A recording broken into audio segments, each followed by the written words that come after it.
সজিনা খাই ভাল পায় নেকি আপুনি? তেন্তে সাৱধান হওক আপুনি। এইসকল লোকে ভুলতো নাখাব সজিনা। এইসকলে সজিনা খালে হ'ব মহাবিপদ। সজিনা আমাৰ স্বাস্থ্যৰ বাবে উপকাৰী যদিও কিছু লোকৰ বাবে মাৰাত্মক।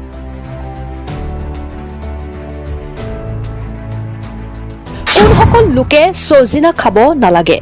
সজিনা খালে কি কি গম্ভীৰ ৰোগৰ সমস্যা হয় জনাইছো সবিশেষ। ভিডিঅ'টো এটা শ্বেয়াৰ কৰি শেষলৈ চাব। এতিয়া সজিনাৰ বতৰ। বৰ্তমান বজাৰত সজিনা ভৰি পৰিছে।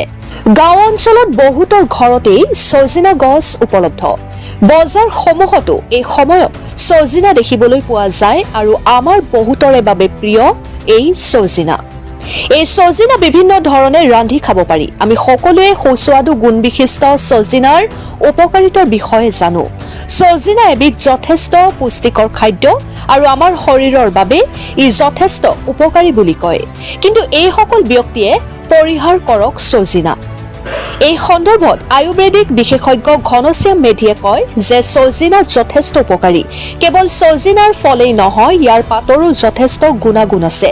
300 বিধ ঔষধি গুণবিশিষ্ট সজিনাৰ পাত। কিন্তু একাংশ ব্যক্তিয়ে কম পৰিমাণে সজিনা খাব লাগে। পাৰিলে সজিনা খোৱাৰ পৰা বিৰত থাকিব লাগে।